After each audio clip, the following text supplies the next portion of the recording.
Is it anti-woke Davos? Is it a megachurch? Is it a MAGA church? Is it a climate skeptic VidCon? Is it apocalyptic Reaganism, as Sebastian Milbank called it? What is ARC?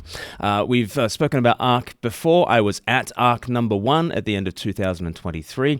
Probably the most significant thing that happened at ARC 2023 was the coming out of Ayaan Hirsi Ali. That was the first time she pinned her colors to the mast, coming out as Christian. But what is ARC? It is in the orbit of Jordan Peterson, and so there's certainly a constellation of podcasts and YouTube channels that are in the orbit of Jordan Peterson. They are represented at ARC.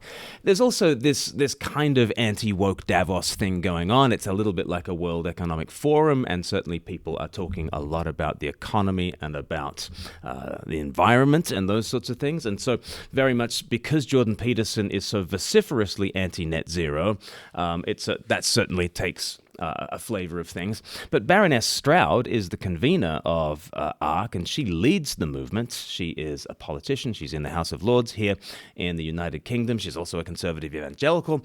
And in a sense, Jordan Peterson is like the least Christian element of ARC.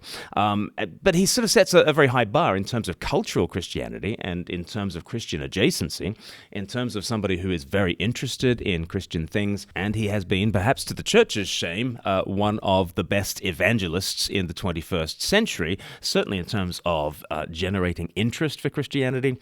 There's a half dozen people in my church who are in church because they've started listening to Jordan Peterson. They have no idea that I listen to Jordan Peterson. They had no idea that anyone else in that church would listen to Jordan Peterson, and we're on this sleepy seaside town on the south coast of England.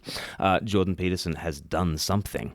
There are many people catching that train, and many people who get off at a station that is further on than Jordan Peterson. Jordan Peterson tends to get out before baptism and before commitment to Christ and commitment to church community.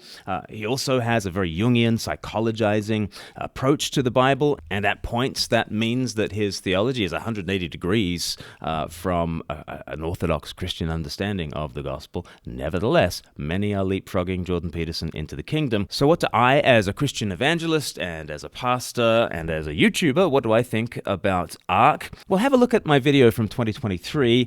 The thumbnail there says it all. I'm torn.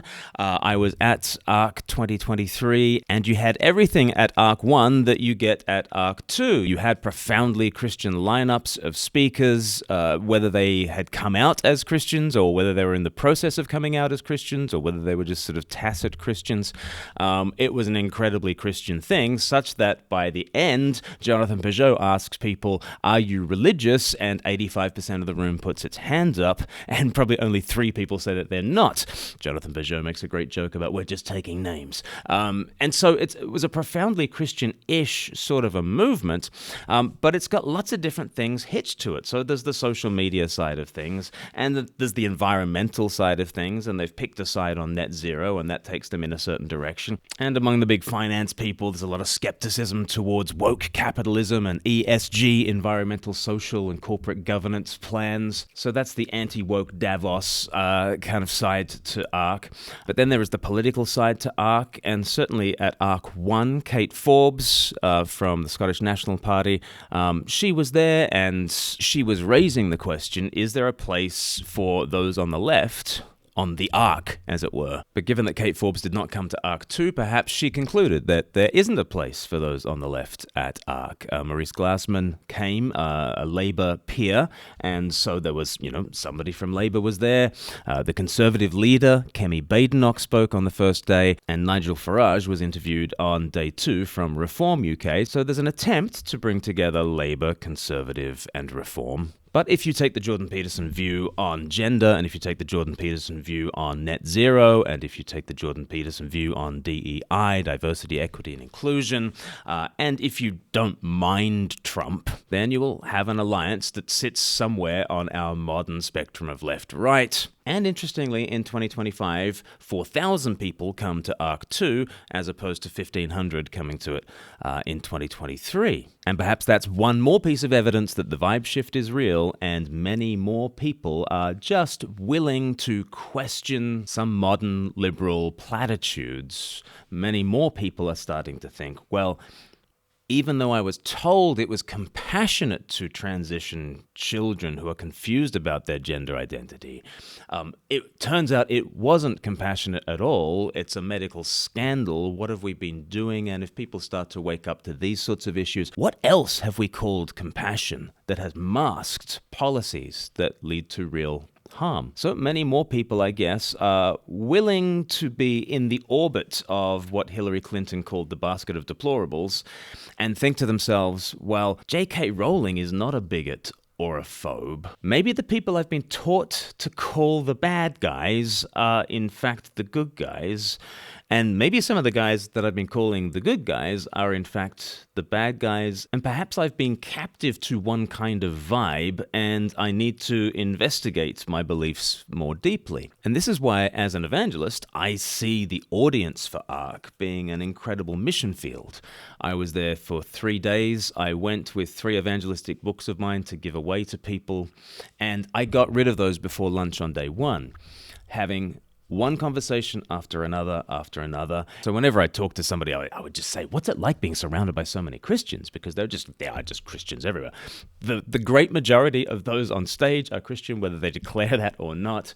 And I would say the great majority of those who are in attendance are Christians of one stripe or another. And so if it turned out that somebody wasn't, I was like, what's it like being surrounded by all these Christians? And then I would explain, I am one, by the way, just before you say anything too horrible about Christians. And we would get into deep, rich conversations about, you know what, I started reading Job. You know, that's what one guy, he wasn't even a Christian, and yet on his business card, he was a writer, on his business card, he had proverbs written, like he had a proverb, like with the Bible reference underneath it, as he gave it to me. And he's been like really deeply impacted by Jordan Peterson and wanting to read the scriptures more. And so we get into this conversation, and by the end of it, I give away one book. And like the very next person I talk to, another very deep conversation about Jesus. The next person, a very deep conversation about Jesus. I was done with all this, but I've now got to go and post. I've got to go and post another couple of books to people afterwards. I just didn't bring enough evangelistic literature with me, which means next ARC, I wonder if, I don't know if I'll pay for a ticket, but I might pay for a stand and go into the exhibition hall. And I think what I'll have is just a massive sign, and it'll just say, stop talking about biblical values and read the darn thing. And I'll just hand out Bibles to people. I think that might be incredibly fruitful. And like, how does that strike you? If you're a Christian, how does that strike you that there is an incredibly fruitful mission field on the right of things? Because I'm one of the good people. I've always been one of the good people. I went to the right college at the right university with impeccable kind of liberal credentials. And I've always been used to being that kind of person. And I do evangelism sometimes on university campuses, in which generally, through the 2000s and the 2010s, the tactic has always been to say, Jesus is also an environmentalist, so become a Christian. Jesus is also a feminist, so become a Christian. And a lot of apologetics has always been left-coded while I've been an evangelist. I guess I've worked full-time for churches for the last 25 years, and officially as an evangelist, with evangelist on my business card since 2010. So I've done a lot of this stuff, and a lot of it is left-coded, which is great. I mean, that's where I'm from, and that's kind of the political home that I've always felt most at home in. And I guess anyone who is my age has always swum in those sorts of waters. And now there's a vibe shift happening, and this current vibe shift is very much a reaction to the previous vibe shift, because I would say that ever since gay marriage came in on either side of the Atlantic, from that moment onwards, I think there's been a sense of you're on the right side of history if you take these social and cultural views. And in that setting, the apologetics talk, Jesus is also a feminist, just met much stronger opposition. Jesus is also an environmentalist, met much stronger opposition when the vibe was in that direction. Now, I fundamentally believe you do not have equal rights for male and female without Christianity. I've written a whole book about it. It's called The Air We Breathe, and how equality and compassion and many other of our values have come from the Jesus Revolution. I also think you don't get proper environmental concern without the Jesus Revolution. We can get into that. But the vibe shift meant that such left-coded evangelism, which was very well-meaning, fell on a lot of deaf ears. And the more recent vibe shift means that the kind of evangelism that I think resonates today would be, let's get Louise Perry to talk about, yes, Christianity and feminism, but also gender and identity and sex and the sexual revolution. And she has gone on a journey from left, and I guess most people would identify her on the right, writing for the Telegraph and the Daily Mail and people like that. But she gives a robust critique of the sexual revolution. And I'm not saying that that's a universally popular view now. I'm not saying that at all. But it is at least a fruitful minority, a creative minority in the midst of a culture. And those who are seeking truth beneath the vibes are the sort of people who will actually read The Case Against the Sexual Revolution by Louise Perry. And they won't mind that, if I read Louise Perry, she also writes for the Telegraph. Therefore, I am in the orbit of the basket of deplorables. Vibes actually matter in terms of whether people will give themselves to certain causes, whether they'll give themselves to investigating truths. And if there is a vibe shift that says, you know what? You can order a Bible from Amazon and you can just crack on. You can start reading at Genesis and you can take this book seriously. You can take yourself to church. You can take your family to church.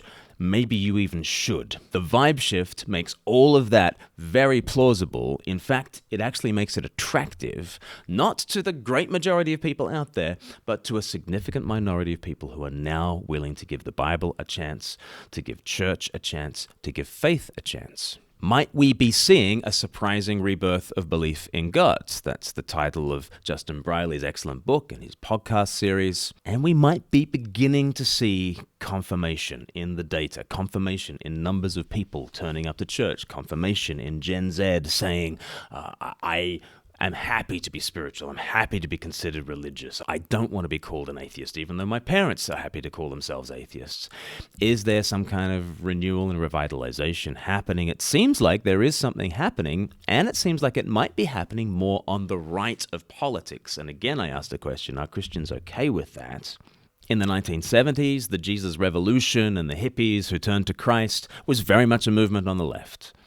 And hopefully a movement that people at the time and people now looking back can celebrate. Would it be okay if there was a revival on the right? In a sense, we better pray that there's a revival on the right, because as Ross Douthat said in the New York Times, if you don't like the religious right, you are going to hate the post-religious right. And that's why, for me, the defining moment of ARC was a talk given by David Brooks. David Brooks has been on a really interesting journey. David Brooks is also a columnist for the New York Times, a political conservative, but writing for that very mainstream left-leaning publication. And he gave a masterclass in rhetoric. He opens up with some jokes. He gets the entire audience on his side. I think he got more laughs than professional comedian Konstantin Kisin. Check it out. So I have a confession to make. I'm a member of the educated elite. My parents were historians of Victorian England. Our turtles, when I was growing up, were named Disraeli and Gladstone. The culture in our home was think Yiddish, act British. Very stiff upper lip, we showed no emotion. And then when I was 7, I read a book called Paddington the Bear and decided I want to become a writer. And that was central to my identity ever since. In high school, which you call like fourth form or something like that, I wanted to date a woman named Bernice, and she didn't want to date me. She dated some other guy. And I remember thinking, what is she thinking? I write way better than that guy. And so those were my values. And then when I was 18, the admissions officers at Columbia, Wesleyan, and Brown universities decided I should go to the University of Chicago. And some of you may know the saying about Chicago, it's where fun goes to die. My favorite saying about Chicago, it's a Baptist school where atheist professors teach Jewish students St. Thomas Aquinas. And so it's very educated elite, and I fit right in. I had a double major at Chicago in history and celibacy while I was there. And then after school, I got a job where an educated elite person should get a job. I was hired to be the conservative columnist of the New York Times, a job I likened to being the chief rabbi at Mecca. Not a lot of company there. Oh, brilliant! I see Paul van der Klee. I didn't spot him before. There's Paul van der Klee. He was there, pastor to the intellectual dark web, and there he is with Marcus next to him. And so he has them eating out of the palm of his hand. And David Brooks has gone on a spiritual journey. I think his wife was Christian first, and I think, I don't know, I might be speaking out of turn, but I think he might have embraced the faith for himself. Certainly, he was friends with Tim Keller, and you can hear Tim Keller kind of through David Brooks in so many different ways. Tim Keller, a Christian pastor in Manhattan, and ministering a gospel in a more left-leaning place. But one of the criticisms of Tim Keller, coming from some other Christians, is that he would coddle left and punch right. That Tim Keller, when he spoke of the gospel being a third way, that there's left and right, but from above, Jesus is different. He's not left-wing, he's not right-wing, he's something else, and that left and right have devolved from this original way of Jesus. Tim Keller was very much known for winsomeness towards both left and right. But the big question was he winsome towards the right, or did he punch right in order to coddle left in Manhattan and say, my church, Redeemer Presbyterian, is not like the Rubes in Alabama. We are sophisticated, we are left-leaning Christians, and it's possible to be a Christian, and the sort of message that you don't get feminism without Jesus and the equality of the sexes that he brought, and you don't get environmental concern without Jesus and his vision for the world based in Genesis, right? That stuff goes down much better in Manhattan than it does in Alabama, and that's where Tim Keller ministered. And so the criticism, not so much from global evangelicalism, but the criticism from within U.S. evangelicalism was that Tim Keller was coddling left and punching right. I don't think that's fair. And if you want to know what Tim Keller would say to ARC, I think just watch what David Brooks said to ARC, because I hear a lot of Tim Keller coming through David Brooks. And what you see here is David Brooks going into a more right-leaning place and doing a wonderful job of ingratiating himself to them, but saying hard truths too. Look at this pause screen. I didn't know how many people I know here. Look, there's Luke Martin at Eton, and there's Sam Hales from Premier Christianity magazine, and next to him there's Dan Strange, who is a Keller Fellow. I am a Keller Fellow as well.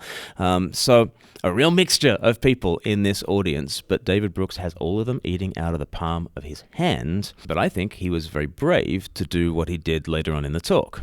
And the way he brings critique is actually by first owning his own culpability. He's like, I am an elite, and us elites have rigged the system against all those on the outside, and it is our fault, and I'm sorry. So he starts with contrition, he starts with humility. So we members of the educated elite did some good things.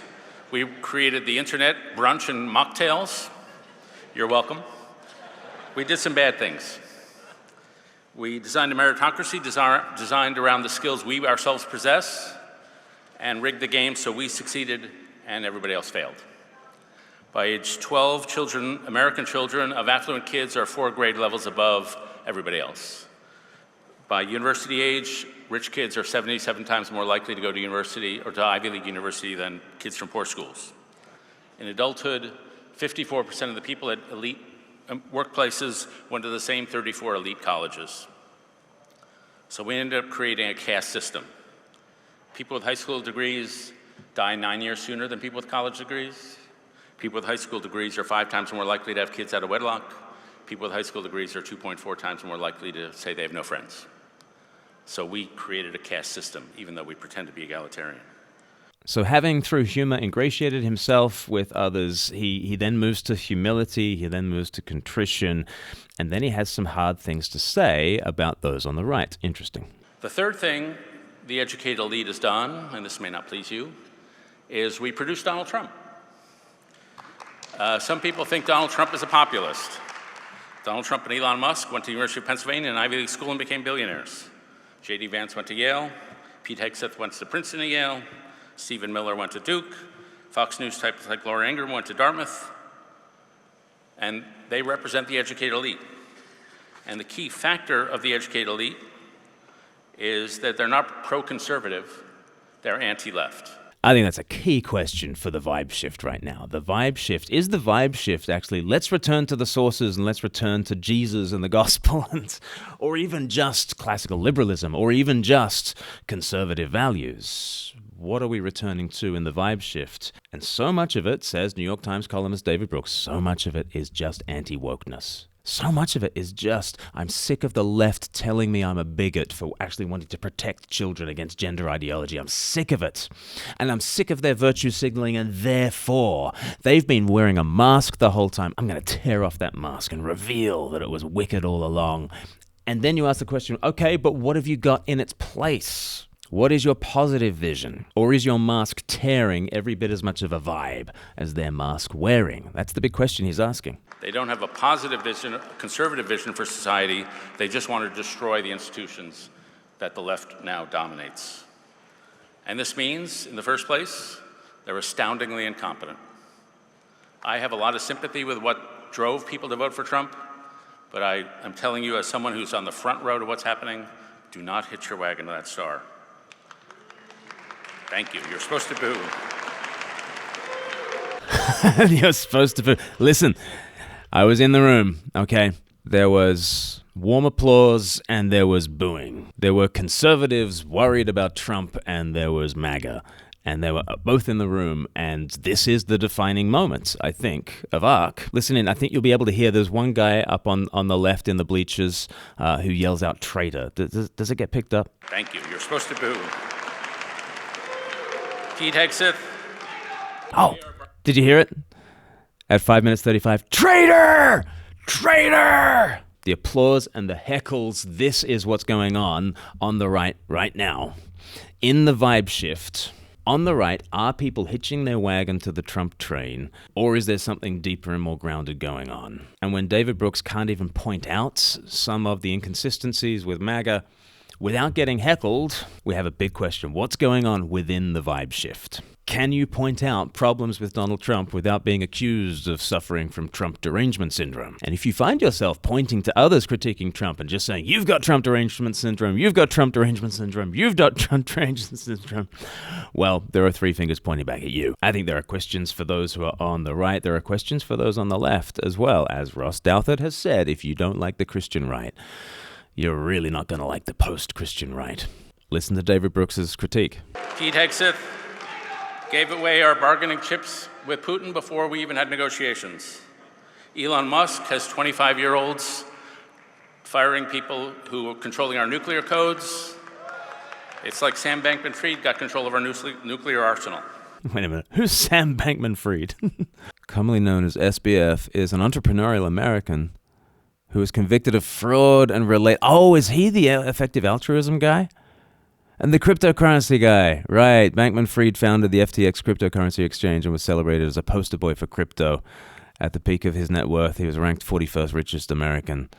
A friendly math nerd and a fraud. Right, yeah, imagine he's in charge of the codes. Now I understand the reference, okay. Second, elite narcissism causes them to eviscerate every belief system they touch. Conservatives believe in healthy societies are built on healthy institutions. They're anti-institutionals.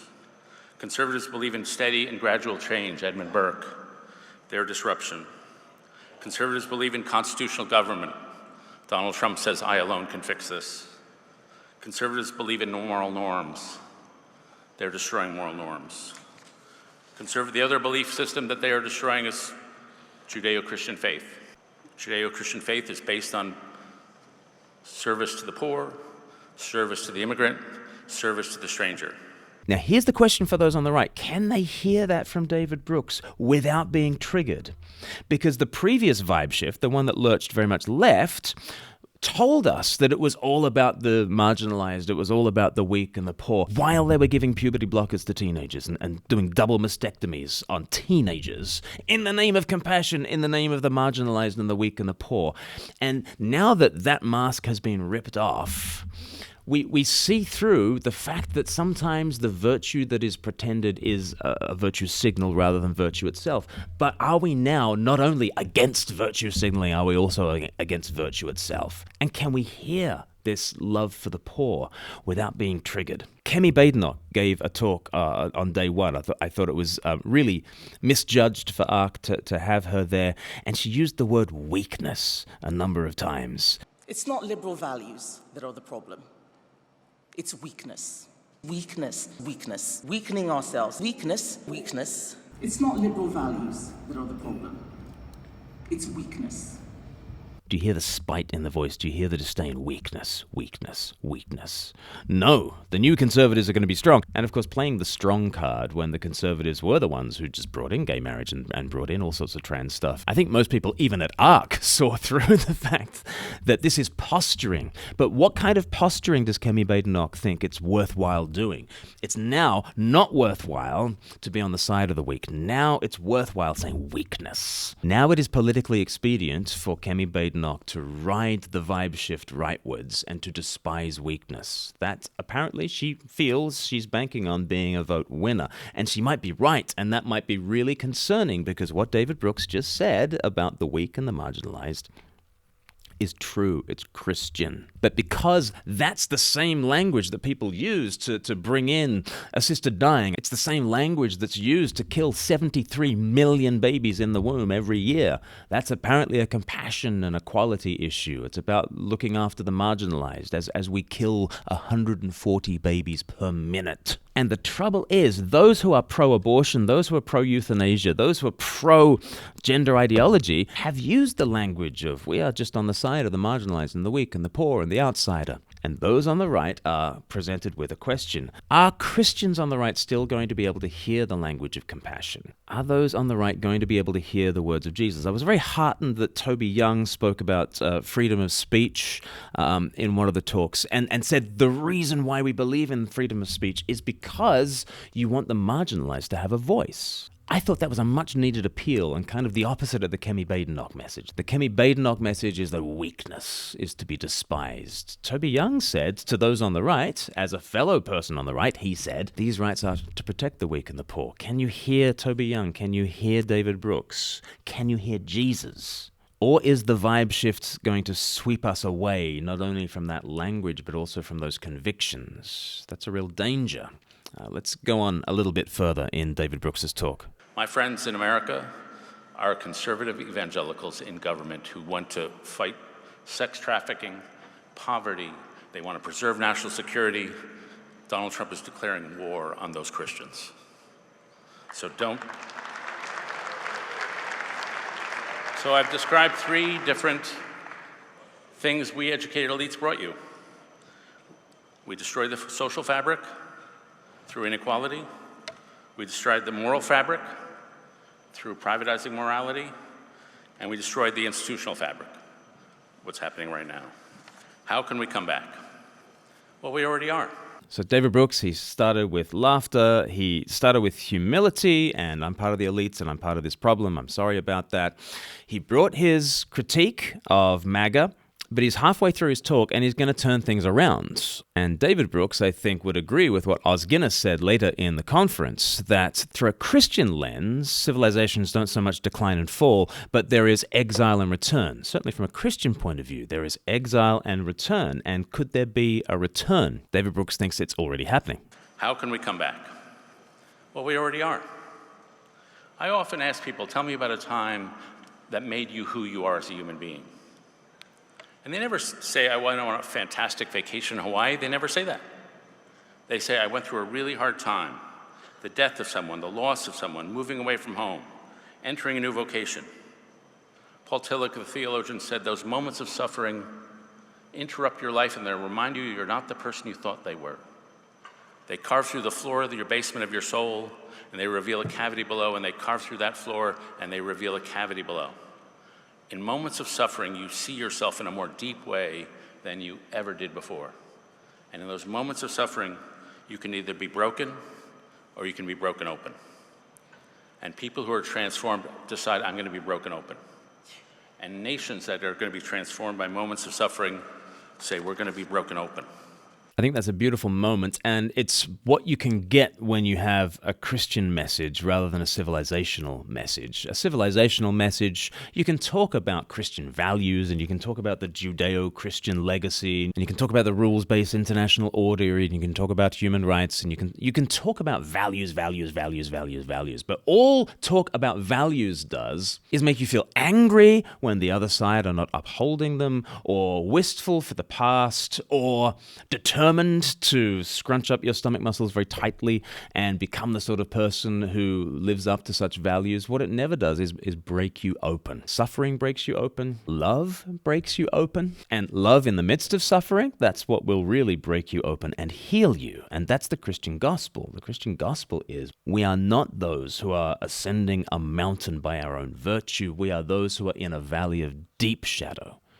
And the Good Shepherd has joined us there to love us, to identify us first as the meek one, as the lowly one. A couple of times this note was struck at the conference. Johannes Hartl came onto the stage on day one and kind of corrected what Jordan Peterson was saying about we need to climb Jacob's ladder to the top. And he said, no, it's about grace, isn't it? It's about the love that descends down into the valley with you. Isn't it, Jordan? He only had sort of 3 minutes to speak. I thought he did a great job of bringing that message of grace down. And Amy Orr Ewing spoke as well on a panel, and I thought she made the excellent point that so often we abstract from the story of the Good Samaritan, and we abstract some kind of compassion ethic from it, and the right take it in a certain direction, the left take that in a certain direction. But she focuses us on the fact that we are, first of all, the beaten up guy by the side of the road, and we are first loved by that beautiful stranger. We are first the recipients of incredible mercy. We are broken open in the midst of suffering and in the midst of love. And, you know, and you can't get that. Like, you won't get that at Davos. You won't get that at the World Economic Forum either. You won't get that at these civilizational levels in terms of how civilizations transform, in terms of how humans transform. It's got to be a faith-based message. It's got to be the gospel that comes to us as individuals and that convicts us of our sin first, that shows us the depths of our darkness, and then reveals to us the love of Jesus, who loves us nevertheless and sets us on our feet. And then there will be certain ways that we can rebuild as society from there, and certain of them will sound left-coded because it will be about the weak and the poor and the marginalized. It will be, if we've learnt from the Good Samaritan at all. And certain of those rebuilding enterprises will sound right-coded. Of course they will. And look, this is not squishy centrism. This is an acknowledgement that both left and right have devolved from an original way of Jesus. It's not, in that sense, not even third wayism. It's the original way of Jesus from which left and right have devolved.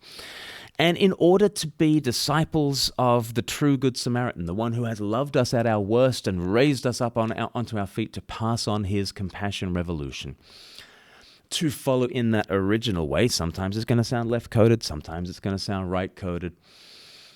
And that's not squishy centrism. And what David Brooks does is not squishy centrism. Coming into the midst of ARC and critiquing MAGA, that's the difficult move. And listen, if you're a Christian on the right and you're finding yourself now more in the center of the public discourse, and now the Overton window has shifted such that, you're now included, and the vibe shift is a vibe that you can get on board with, well, now you're experiencing cultural power. Now you are the elite. And you might think, I'm not the elite. You know, I live in a flyover state in the US, and because I'm MAGA, I'm not elite. Well, if the vibe shift means that you are now in the center of cultural power, you now must steward that power. And at points, you will have to critique those on the right. I hope you do, because there's plenty to critique on the left as well. And I think those from flyover states who looked at Manhattan and looked at Tim Keller having to distinguish himself from left and right, they thought he was just playing a squishy centrist game. Maybe they will discover discover that as they have more cultural power, they too are called upon to do that distinguishing work, and that it's not the squishy centrist who does it, it's the disciple of Jesus who occasionally has to call out people on the right and on the left, because the way of Jesus is something else. Let's hear from the end of David Brooks's talk. I believe that we are inheritors of a great spiritual legacy, what Michael Oakeshott called the Great Conversation. We have the voice of Genesis, that we're all made in God's image. That's the foundation of democracy. We have the voice of Exodus, that we wander through the wilderness and eventually get to the promised land. We have the voice of Jesus, even if you're not Christian, blessed are the meek, blessed are the poor in spirit. That's a source of great strength. So you can check out the rest of David Brooks' talk and all the other talks from ARC. And look, I'm not trying to hold it up to a standard. It needs to be a Christian conference. I don't want it to be a Christian conference. It can be whatever it wants to be. And honestly, I've been asked many times this week, what would you say if you were given, 10 minutes on the ARC stage? And honestly, I would be most happy in the exhibition hall alongside all the other exhibitors, and genuinely just a big sign up saying, stop talking about biblical values, just read the thing. And I just want to hand people the scriptures and pray that they would meet Jesus himself, because I think all the civilizational speak is true. Christianity has indeed given us classical liberal values. It has indeed given us Enlightenment values. It has indeed given us a rights-based international order. If you trace back the intellectual genealogy, you will find Christianity above all other things. And without Christianity, I don't think you get to those things. But if you want to get back to the roots of civilization, don't get back to values, because values are the fruits of that which is the true root, and his name is Jesus. And when you try to encounter Jesus as though you are a cultural mover and shaker, he will take you down a peg or three. Nicodemus came to Jesus at night. He was a member of the ruling council of Jerusalem. He was a Pharisee. He was rich, powerful, educated, strong, not weak. But he comes to Jesus and wants Jesus' help so that Nicodemus can forward his own project in the world. And you know what Jesus says to him? It's the famous saying, whether you've read the Bible or not, you know that he says to Nicodemus, you got to be born again. You must be born again. Here's this guy in his 40s ruling the world. And Jesus says, none of that counts with my kingdom. Start again with me. And Nicodemus needed to start again with Jesus. He goes on within John's gospel, and we see how actually his cultural and political power is helpful at the end of John's gospel, because he's a member of the Jewish ruling council. He is able to pull some strings and help with things to do with the burial of Jesus. The cultural power of Nicodemus really helps, but Jesus doesn't help Nicodemus become culturally powerful. Jesus converts Nicodemus. And that cultural power ends up helping the gospel. I will happily go back to ARC again, but I will go back to ARC, I think, as an evangelist, and I will talk to all the Nicodemuses in the room, and my message will be the same. You got to meet Jesus. You got to be born again. If you want to meet this Jesus for yourself, why don't you do 321? Go to 321course.com, and we've got this 8-session learning platform where you can discover who is Jesus and his vision for God, the world, and yourself. You can do it for free right now. Go to 321course.com. That'll do me for now. Give us a like, a share, and a subscribe, and we'll see you on the next one.